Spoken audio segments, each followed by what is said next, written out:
고난이 시작되는 것보다 고난이 끝난다라고 할 때에 우리는 그것을 훨씬 더 좋아하는 것 같아요. 물론 당연히 고난이 시작된다, 고난 가운데로 들어가는 것을 좋아할 사람은 없습니다.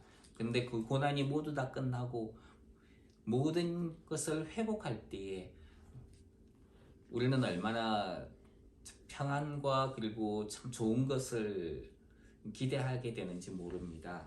욥의 경우에 이제 고난이 시작되었다가 하나님 앞에서 그가 회개하는 것으로 지난 시간에 마친 것을 보게 됩니다. 내가 티끌과 제 가운데에서 하나님 앞에 회개합니다. 욥은 자기의 그 무지와 교만에 대해서 하나님 앞에 회개하는 모습을 보이게 됩니다. 자, 그리고 나서 하나님께서 욥을 방문했던 그 친구들을 향해 가지고 이야기하시는 것을 보게 됩니다. 7절, 8절, 9절에 있는 말씀인데요. 7절, 8절, 9절 한번 같이 읽겠습니다. 시작.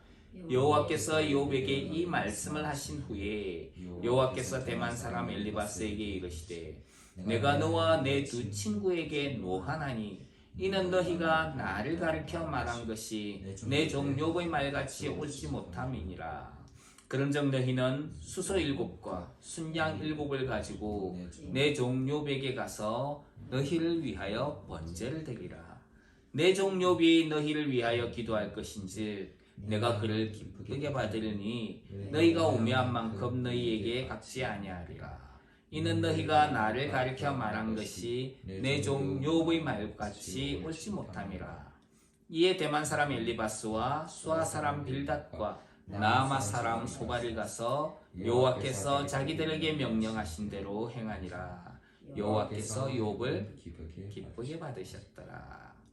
하나님은 욥의 친구인 대만 사람 엘리바스에게 너와 내 두 친구에게 내가 노한다, 내가 화를 낸다, 내가 진노한다 라고 말씀합니다. 우리는 하나님은 진노하시는 분이라고는 생각을 안 합니다. 그런데 그래서 항상 많은 사람들은 하나님은 사랑의 하나님이시다, 은혜의 하나님이시다, 평화의 하나님이시다 라고 이야기를 합니다. 그런데 하나님의 그 사랑 안에는 하나님의 진노가 있다는 것을 우리는 알아야 됩니다. 부모님이 자기 자녀를 사랑하지만은 거기에는 또 징계도 포함이 되어 있는 것이죠. 사랑하기 때문에 징계를 하시고 진노하는 겁니다. 하나님은 진노하신다라고 이야기를 합니다. 왜냐하면 자기 백성을 위하시는 분이시기 때문에 그렇다는 것이지요. 그래서 하나님은 사랑의 하나님이다 라고 할 때에 우리는 하나님의 진노도 그리고 징계도 함께 생각해야 되는 것이죠. 그것은 누구를 위한 겁니까? 우리를 위한 것이다라는 것이지요. 하나님은 대만 사람 엘리바스에게 내가 너와 내 두 친구에게 노한다 라고 이야기를 합니다. 왜 하나님은 엘리바스에게만 그 이야기를 하셨을까요? 그 수아 사람 빌닷도 있고 나아마 사람 소발도 있는데 그 자리에 같이 있는데 왜 하나님은 굳이 엘리바스에게만 내가 너와 내 두 친구에게 노한다 라고 이야기를 하셨을까? 하나님께서 먼저 그들에게 화를 내시는 이유는 그들이 하나님을 가리켜 말한 것이 옳지 못했기 때문이다 라고 이야기를 합니다. 엘리바스와 그 친구들은 하나님을 인과응보와 그리고 인간의 제한된 인식을 가지고 판단하고 하나님의 사람인 욥에 대해서 인신공격을 했기 때문이었습니다. 우리는 여기서 우리가 말을 할 때나 다른 사람을 위로할 때조차도 진리와 진실로 해야 한다는 것을 생각하게 됩니다. 분명 하나님께서 말씀하실 때에 욥과 함께 다른 친구들, 여러 사람들이 있었던 것을 알 수 있습니다. 그들도 욥을 위로할 때에 진리와 진실 가운데에서 해야 됐던 것이지요. 그런데 그들은 그렇게 하지 못했다라고 이야기를 합니다. 자기 생각을 가지고 그들은 하나님에 대해서 오해를 하고 혹은 하나님을 자기 생각의 수준으로 만들어 버렸던 것입니다. 내 생각과 그 하나님의 말씀을 나에게 유리하게 그렇게 사용했던 것이지요. 특별히 엘리바스의 경우에는 그 사람들 중에 가장 연장자에 속했던 사람인 것으로 많은 사람들이 알고 있습니다. 그러니까 이야기를 할 때 그 가장 책임 있는 사람, 연장자라고 하는 것은 그 당시에 가장 책임 있는 사람이거든요. 책임 있는 사람에게 하나님께서 이야기하신 것을 보게 됩니다. 또 어떤 곳에서는 욥이 그렇게 고난 당하는 것에 대해서 엘리바스가 의견을 제일 처음에 냈거든요. 그 말에 대해서 친구들이 엘리바스를 지지해 주었기 때문이다 라고 이야기하는 사람도 있습니다. 그러니까 엘리바스가 했던 이야기 가운데에서 친구들이 엘리바스의 의견을 동조하고 지지를 해 주었기 때문에 그래서 엘리바스가 하나님 앞에서 이제 1대1의 관계로서 하나님께서 엘리바스를 책망하셨다라고 이야기하는 경우도 있습니다. 첫 번째의 경우 연장자였기 때문에, 두 번째의 경우 엘리바스의 주장대로 행했기 때문에 그래서 하나님은 엘리바스에게 내가 너와 내 두 친구에게 노한다라고 이야기를 했다는 것입니다. 둘 다 어떤 견해든지 중요한 것은 엘리바스가 책임자의 위치에 있었다는 것이죠. 연장자이고 그래서 중요한 역할을 하는 존재였기 때문에 하나님은 엘리바스를 통하여서 책망하셨다는 것입니다. 이런 것들을 볼 때에 우리는 책임을 맡은 것이 얼마나 중요한가 하는 것을 다시 한번 떠올리게 됩니다. 다른 사람들이 하고 있는 것에 대해서도 하나님께서는 내 밑에 있는 사람들에 대해서도 나에게 내가 영향력을 끼치고 있는 사람들에게 대해서도 하나님은 그 책임을 나에게 물으신다는 거예요. 그렇기 때문에 내가 다른 사람들을 특별히 하나님과의 그 관계에 있어 가지고 다른 사람들 앞에서 내가 잘 행해야 되는 것을 알 수 있습니다. 특별히 그리스도인들의 경우에는 하나님 앞에 서 있는 존재들입니다. 다른 사람들과 하나님 사이의 중보자는 예수님이시지만은 하나님께서도 우리를 제사장으로 세우셨거든요. 그렇기 때문에 우리는 그에 상응하는 책임을 가지고 있다는 것을 알아야 된다는 것이죠. 그래서 우리가 말을 할 때에 또 행동을 할 때에 늘 조심해야 되는 이유가 여기 있는 것입니다. 세상 사람들은 술 먹고 담배 피고 흥청망청 살아도 우리는 그렇게 살아서는 안 된다라고 하나님은 말씀하세요. 특별히 하나님은 또 하나님을 예배하러 성수에 들어갈 때 제사장들에게 술 먹지 말라라고 이야기를 하셨습니다. 술을 먹음으로 그 정신이 혼미해지기 때문에 그렇다는 것이죠. 그래서 다른 사람들은 뭐 상관없지만은 제사장인 너는 그렇게 해서는 안 된다라고 이야기를 합니다. 책임을 맡은 자는 그만큼 중요한 책임을 져야 되기 때문이라는 것입니다. 하나님께서는 우리에게 중요한 직분을 주셨고 책임을 맡겨주셨습니다. 주님은 많이 받은 자에게는 많이 찾을 것이라고 이야기를 하셨습니다. 그리고 많이 맡은 자에게는 많이 달라고 할 것이다 라고 하셨습니다.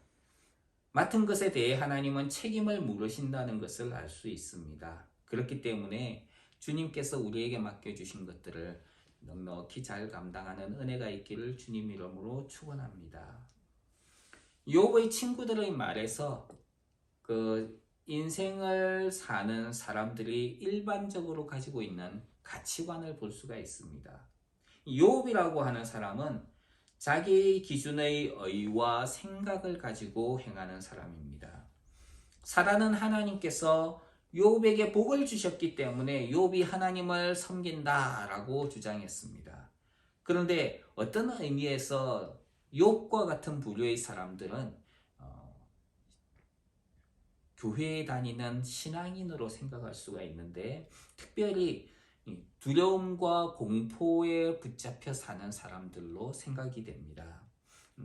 욥은 하나님을 두려워하면서 하나님을 경외하는 사람이었다라고 이야기를 하는데 오늘날의 많은 그리스도인들 중에는 하나님에 대해서 두려움에 사로잡혀 있는 사람들이 있어요. 그래서 내가 죄를 지으면 하나님께서 나에게 벌을 주시고 그리고 내가 주일날 예배에 잘 참석하면 하나님이 복을 주시지만 예배에 빠지면은 하나님이 나에게 저주하실 것이다. 하나님이 나를 징계하실 것이다. 라고 생각하는 사람들이 있어요. 이것은 종의 영에 사로잡혀 있는 것과 똑같습니다. 하나님께서 우리에게 부어주신 영은 종의 영이 아니라 양자의 영입니다. 즉 아들의 영이라는 것이지요. 그렇기 때문에 이 많은 사람들이 이야기하는 썬데이 크리스찬, 하나님을 인격적으로 알지 못하는 사람들은 그런 두려움과 공포에 사로잡혀 있어요. 그래서 이들은 형식주의와 그리고 종교적인 형식주의에 속해 있는 경우가 상당히 많습니다. 그래서 우리는 하나님을 인격적으로 알지 못하고 종교적인 형식주의에 속해 있는 사람들의 경우에는 종교적인 의식들을 하는 것을 통해 가지고 위안을 받으려고 하는 경우가 있어요. 우리는 인격적인 하나님을 아는 사람들이 되어야 되고요. 그리고 그 하나님과 개인적으로 교제를 하는 사람들이 되어야 된다는 것입니다. 예수님께서 이것을 가능하게 해주셨어요. 이미 아들의 영, 예수님을 믿는 사람들에게는 아들의 영, 즉 성령을 우리에게 보내주셨거든요. 그렇기 때문에 종처럼 살아서는 안 되는 거예요. 종이 아니라 아들의 관계로서, 자녀의 관계로서 자녀가 아버지에게 나아가듯이 나아가야 되는 것이지 종이 주인에게 나아가듯이 나아가는 것이 이제는 더 이상 아니라는 것입니다. 예수님께서 십자가의 죽으심으로 우리에게 모든 죄를 용서하셨고 그리고 우리는 그를 힘입어서 하나님 앞에 담대히 나아가게 됩니다. 예수 그리스도를 믿는 자에게 하나님은 그 징표로서 성령을 주셨습니다. 그래서 우리는 그 성령이 하나님의 아들이 되게 하는 영이라고 이야기를 하거든요.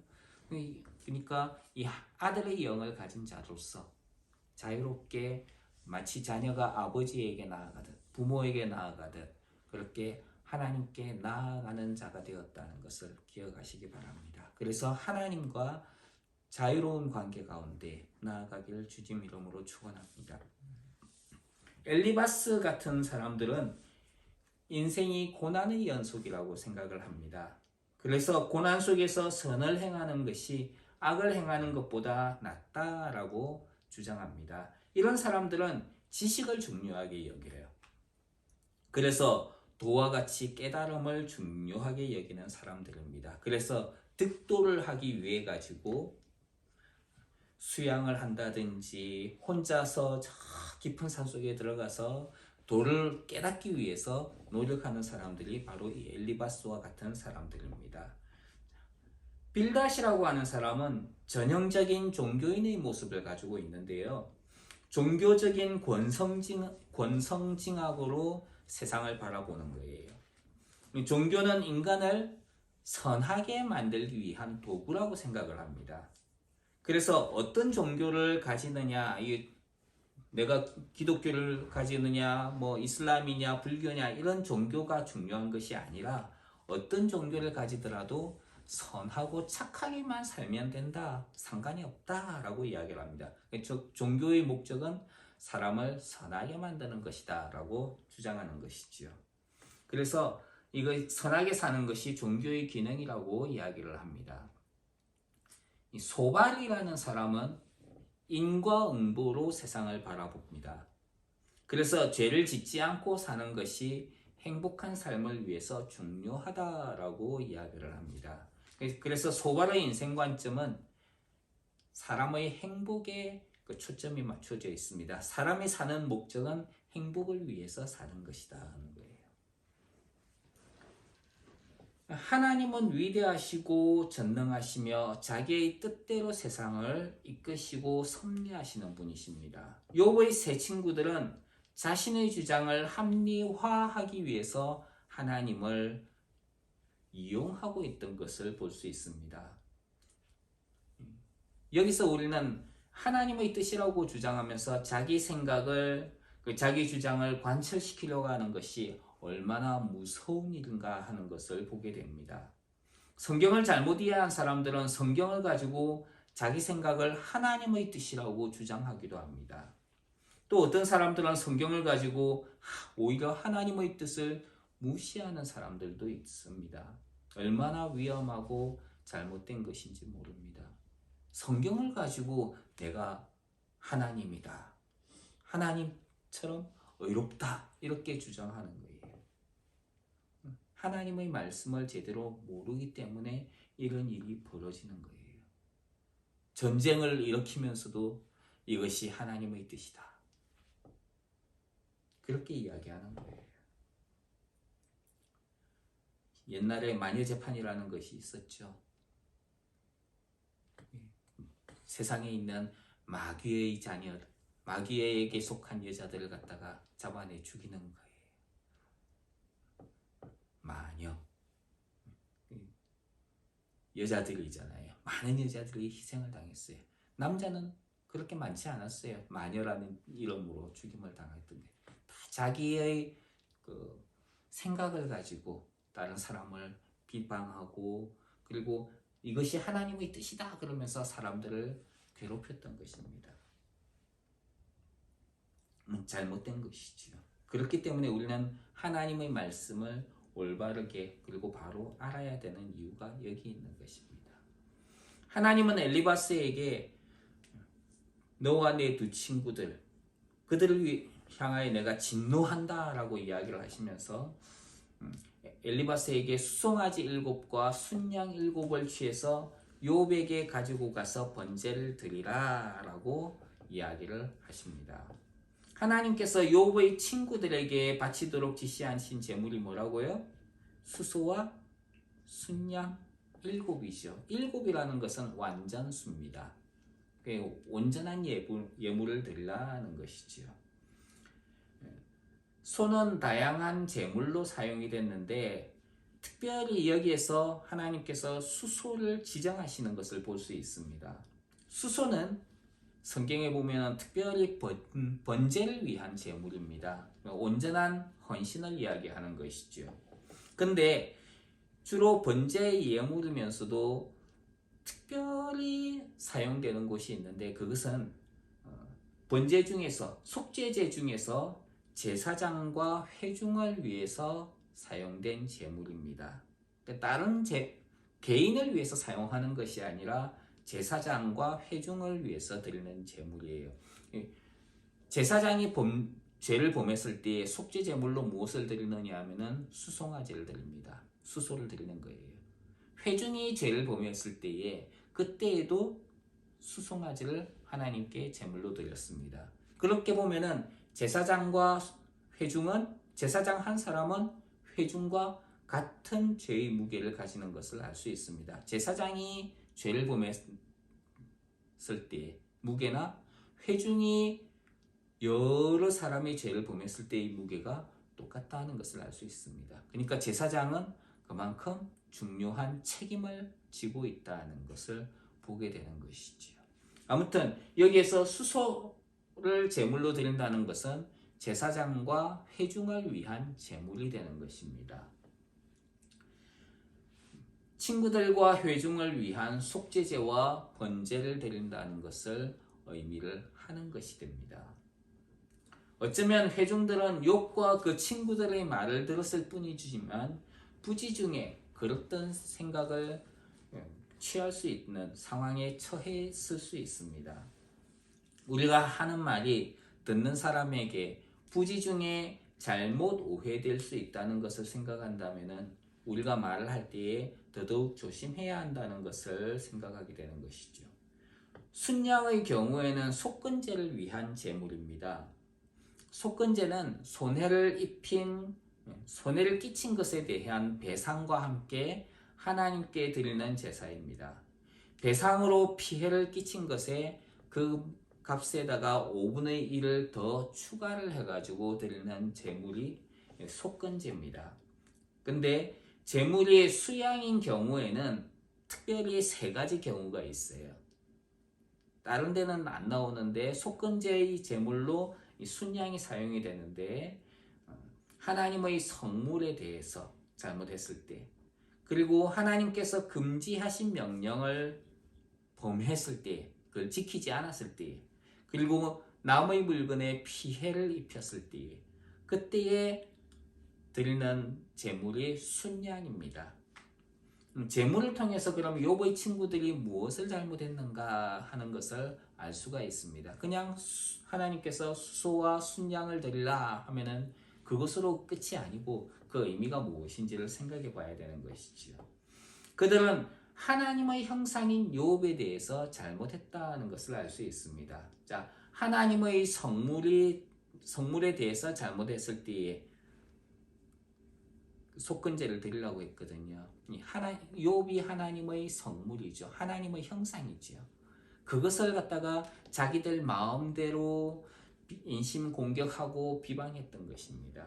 그래서 하나님은 하나님의 성물로 사용되었던 욥을 위해서 욥에게 피해를 입혔으니까 그것에 대해서 속건 제물을 드리려고 이야기를 했던 것을 알 수 있습니다.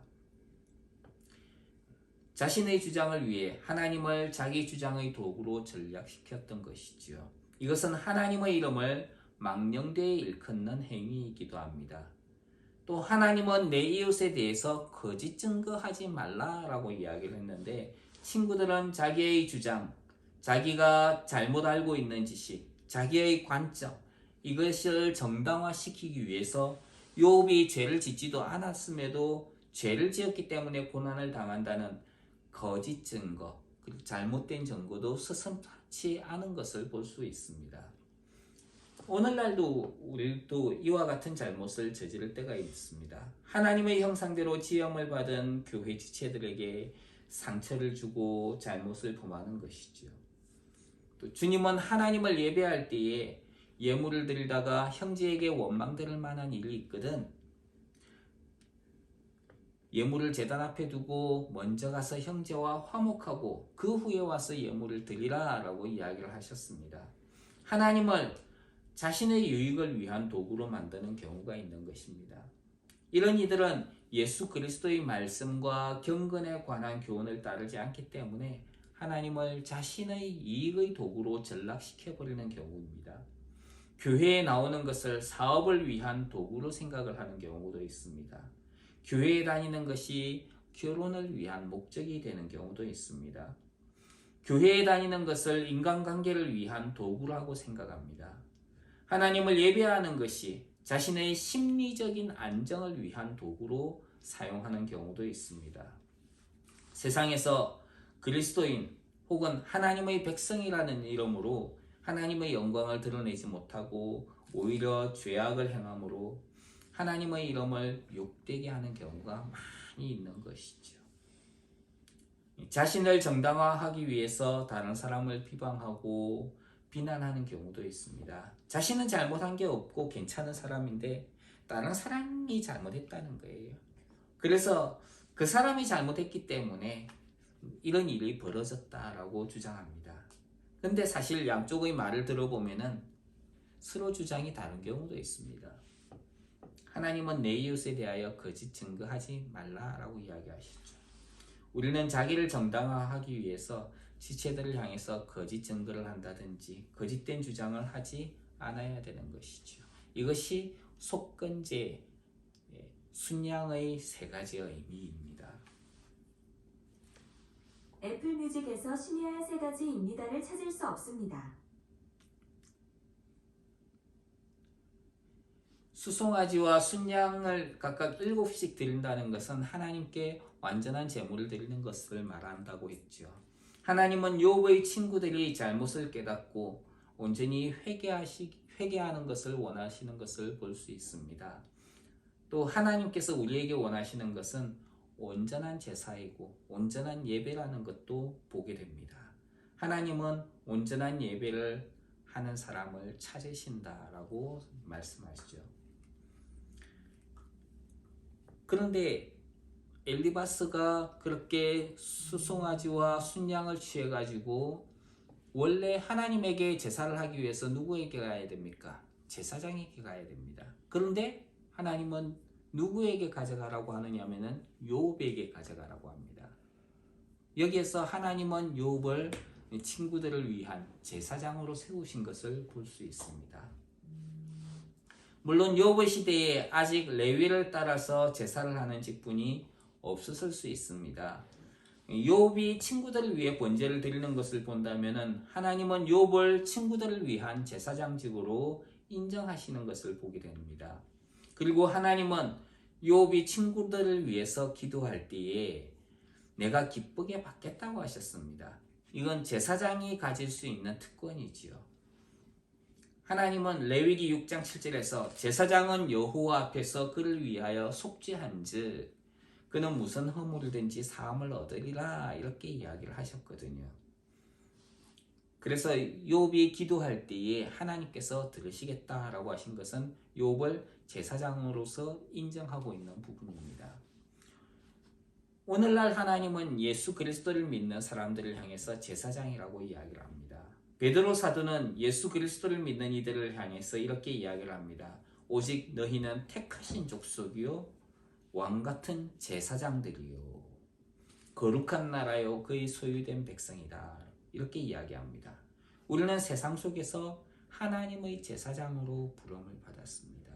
하나님을 예배하는 자로 부름을 받았다는 거예요. 자신을 위해서 그리고 다른 사람들이 하나님을 예배하도록 하나님은 우리를 부르셨습니다.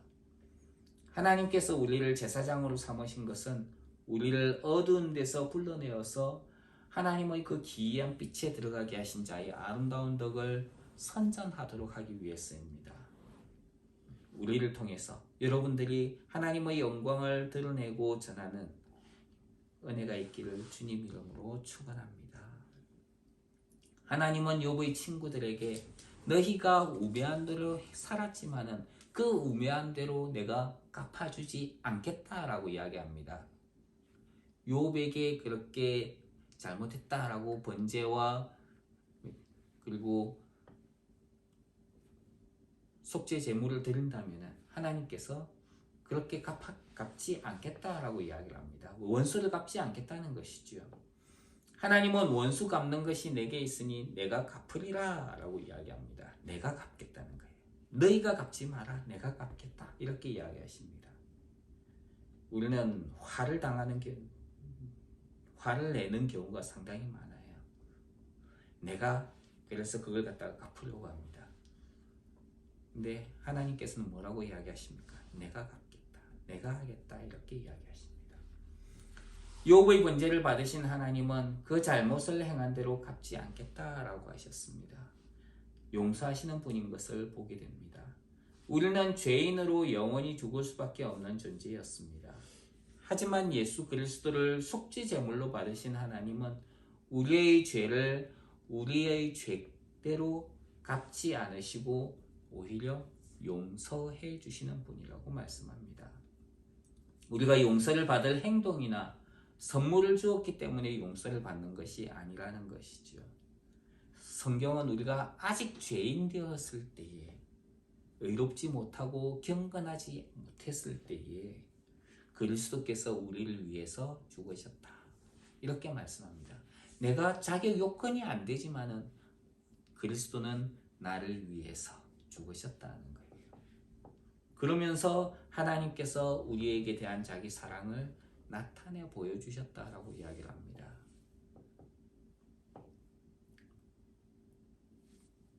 이것이 하나님의 은혜라고 성경은 말씀합니다. 진실로 하나님은 우리를 용서하시고 구원하시며 은혜를 베푸시는 하나님이라는 것이죠. 욥의 세 친구들은 하나님께서 명령하신 대로 했습니다. 순양과 수송아지를 가지고 욥에게 와서 하나님 앞에 제사를 드리게 했습니다. 그러자 하나님께서 욥을 기쁘게 받으셨다라고 이야기를 합니다. 마치 제사장이 여호와 앞에서 그를 위하여 속죄한즉 그는 무슨 허물이든지 다 용서함을 받으리라 이렇게 말씀하신 것과 같이 하나님께 드린 제사를 하나님은 기쁘게 받으셨지요. 욥이 제사장과 같이 사역을 한 것처럼 예수님은 우리를 위한 대제사장이 되어 주셨습니다. 근데 여기 말씀을 보면은 친구들이 제물을 드렸어요.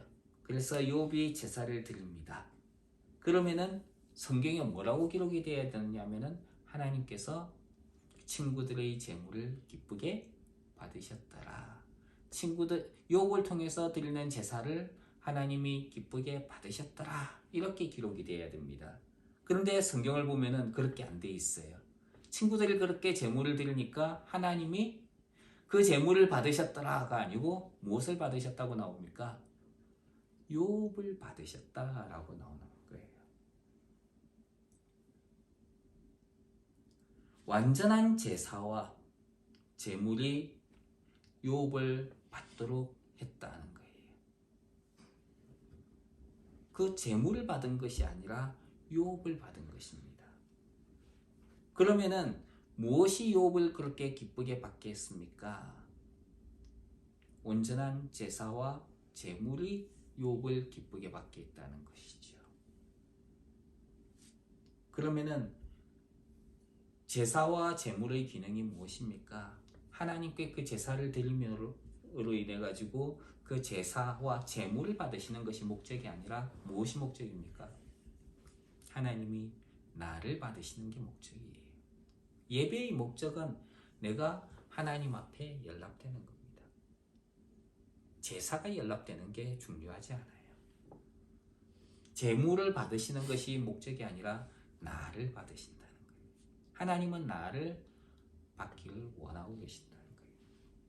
그러면은 어떻게 하면 나를 하나님께서 받으시는가? 온전한 제사, 온전한 예배가 하나님께서 나를 기쁘게 받게 하신다. 그러면 어떤 제물을 하나님께 드리면 그것이 온전한 제사가 되고 온전한 제물이 될까요? 온전한 제사를 드리기 위해서 어딘가 숨어있는 혈통적인 제사장을 찾아내야 됩니까? 온전한 제물을 위해서 붉은 소를 막 찾아내야 되는 준비를 해야 되는 걸까요? DNA를 가져와 가지고 조작을 해서 하나님 앞에 드려야 되는 걸까요? 온전한 제물을 위해서 얼마나 많은 돈과 그리고 제물을 내면 되는 것입니까? 성경 미가서에 보면은 이런 이야기가 있습니다. 내가 무엇을 가지고 여호와 앞에 나아가며 높으신 하나님께 경배할까? 내가 번제물 1년 된 송아지를 가지고 그 앞에 나갈까? 여호와께서 천천의 수양이나 만만의 강수 같은 기름을 기뻐하실까? 내 허물을 위하여 내 맏아들을 내 영혼의 죄를 인하여 내 몸의 열매를 드릴까? 그렇게 이야기를 합니다. 하지만 하나님은 그런 것으로 받지 않으신다는 거예요. 그런 것은 하나님께 온전한 예배를 드리지도 못하고 온전한 제물이 될 수도 없습니다. 그럼 무엇이 하나님 앞에 온전한 제물입니까? 온전한 예배입니까? 예수 그리스도의 십자가예요. 그것이 하나님 앞에 온전한 제물이 되어 주신 거예요. 그 예수 그리스도의 십자가를 통해서 하나님께 나아가는 것이 온전한 제사이고 온전한 예배라는 것입니다. 예수님은 하나님 앞에서 우리를 위한 온전한 제물이 되어 주셨습니다. 우리는 예수님의 피를 힘입어서 성소에 담대히 나아갈 수 있게 된 것입니다. 하나님의 은혜의 보좌 앞으로 담대히 나아갈 수 있게 된 것이죠. 그래서 온전한 제물이시면서 대제사장이신 예수님을 통해서 우리가 하나님께 나아가게 되었다. 그리고 하나님은 예수님을 통해서 우리를 기쁘게 받으시게 된 것입니다. 10절과 11절에 있는 말씀 한번 읽겠습니다. 10절 11절 시작. 욥이 그의 친구들을 위하여 기도할 때 여호와께서 욥의 곤경을 돌이키시고 여호와께서 욥에게 이전 모든 소유보다 갑절이나 주신지라. 이에 그의 모든 형제와 자매와 이전에 알던 이들이 다 왔어 그의 집에서 그와 함께 음식을 먹고 여호와께서 그에게 내리신 모든 재앙에 관하여 그를 위하여 슬퍼하며 위로하고 각각 캐시타 하나씩과 금고리 하나씩을 주었더라. 욥은 친구들을 위해서 예배를 했습니다. 욥이 친구들을 위해 예배를 한 것처럼 예수님은 우리를 위해 친히 하나님께 예배하셨습니다. 자기를 흠없는 제물로 하나님께 내어드리신 것이죠. 오늘날 우리는 우리 가족이나 친구를 대신하여 예배할 수는 없습니다. 우리는 우리 가족이나 친구를 대신하는 중보자가 아니기 때문이에요. 우리를 위한 중보자는 오직 예수 그리스도이십니다. 오직 우리 각 사람이 하나님께 예배하는 것입니다. 욥은 그 친구들을 위하여 하나님께 제물을 드리고 기도하였습니다. 욥이 자신을 정죄하며 비난하였던 친구들을 위해서 기도했어요. 그러면 하나님께서는 욥의 기도를 들으시고 그 친구들을 용서하시겠죠. 그러면 하나님께서 욥의 친구들을 용서하셨다. 이렇게 성경이 기록되어야 됩니다. 그런데 성경을 보면은 그런 말이 없어요. 욥이 그 친구들을 위해서 기도하자 하나님께서 욥의 기도를 들으시고 그 친구들을 용서하셨다. 이렇게 되어 있는 것이 아니라 욥이 친구들을 위해서 기도하자 욥의 곤경이 회복되게 됩니다. 우리가 어려움에 빠져 있을 때에 하나님 나를 건져 주십시오. 이것이 나를 회복시킬까요?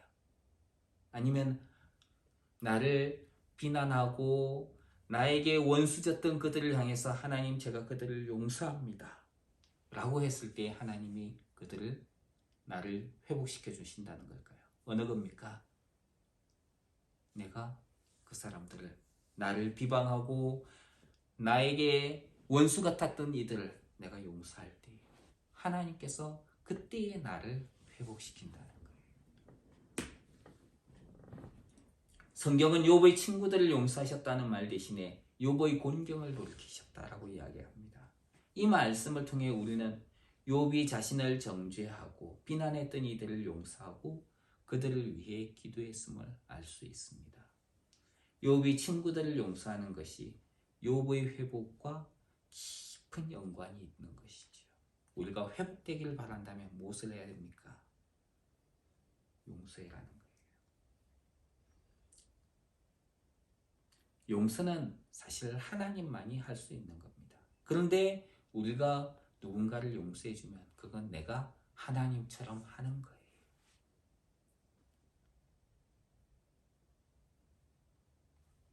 용서를 내가 한다는 것은 사실 불가능합니다. 그럼에도 주님은 용서하라고 이야기를 합니다. 우리가 용서를 베풀 때에 우리는 하나님을 닮는 것입니다. 예수 그리스도의 이름으로 지체를 용서할 때 하나님 앞에서 우리는 회복을 경험하게 될 것입니다. 주님은 용서에 대해서 우리가 우리에게 죄 지은 자를 사하여 준 것 같이 우리 죄를 사해 주셨습니다. 이렇게 이야기를 해요. 너희가 사람의 과실을 용서하면 너희 천부께서도 너희 과실을 용서해 주실 것이다 라고 하셨습니다. 우리가 지체를 용서한다는 것은 대단한 결심입니다. 하나님의 측면에서는 용서하는 것, 이것이 수동적일 수 있습니다. 그런데 더 적극적으로 하나님의 측면에서 용서한 지체를 위해서 우리가 할 수 있는 것은 기도해 주는 것입니다. 기도하는 것이 더 적극적인 측면이에요. 근데 그보다 더 적극적인 것이 있습니다. 그것은 나에게 대적과 같이 행했던 그 사람을 사랑하고 그 사랑을 베푸는 것입니다. 나를 비방하고 나에게 원수처럼 으르렁대는 사람을 찾아가 가지고 내가 너를 사랑한다. 내가 너를 용서한다. 오히려 그 사랑을 드러내는 것이죠. 자신을 정죄하고 비난했던 친구들을 용서하고 위해서 기도하자 하나님은 그제서야 욥의 곤경을 돌이키시는 것을 볼 수 있습니다. 우리가 지체들을 용서하고 기도하며 사랑을 드러낼 때에 하나님은 우리가 생각지도 못했던 놀라운 일을 행하시는 것입니다. 하나님은 욥의 곤경을 돌이키시고 이전에 가지고 있었던 모든 소유보다 더 갑절을 주셨다라고 말합니다. 갑절을 주셨다는 것은 장자에게 유업을 주는 행위입니다. 욥이 하나님의 장자의 복을 받았다는 것이지요. 그리고 그렇게 욥이 곤경에서 회복이 되자 하나님은 그를 떠났던 사람들이 다 돌아오도록 하셨습니다. 욥의 형제와 자매 그리고 욥이 예전에 알고 있던 모든 사람들이 욥에게 나오게 됩니다. 그리고 여기서 우리는 그동안 욥이 고난을 당하면서 그의 형제와 자매 그리고 자기가 알고 있던 모든 사람들로부터 외면을 당했다는 것을 알 수 있습니다. 그런데 그 사람들이 다 돌아오는 거예요. 그리고 그의 집에서 그와 함께 식물을 먹었다라고 이야기를 합니다. 이것은 교제를 하면서 그리낌 없이 받아들였다는 것을 의미하는 것이죠. 욥에게 돌아온 사람들은 하나님께서 내리셨던 모든 재앙을 듣고 그를 위하여 슬퍼하며 위로했다라고 이야기를 합니다. 관계와 교제의 회복을 말하는 것이지요. 하나님의 회복은 소유만이 아니라 가족까지 회복하시는 것을 보게 됩니다. 욥에게 돌아온 이들은 욥을 위로하면서 캐시타 하나와 금 하나씩을 주었다라고 이야기합니다. 캐시타는 고대의 화폐의 단위였어요. 당시에 통용되던 현금을 가리킵니다. 욥에게 관계 회복을 위한 선물로 현금과 함께 금을 주었다는 것이죠. 위로할 때에 말로만 하지 않고 그에게 필요한 것으로 도움을 주는 것이 중요하다는 것을 보게 됩니다. 말로만이 아니라 필요한 것으로 도움을 주는 것. 이것이 진정한 위로가 되는 것이지요.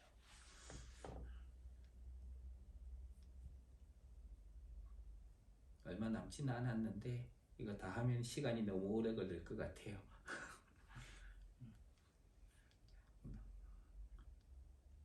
회복은 어디에서 나온다?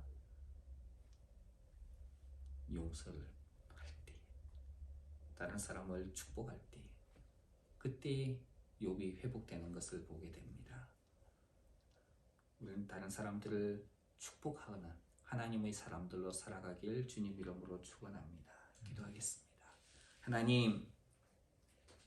하나님께서 욥을 회복시킬 때에 욥이 자기의 친구들을 위해서 기도할 때에 회복이 된 것을 보게 됩니다.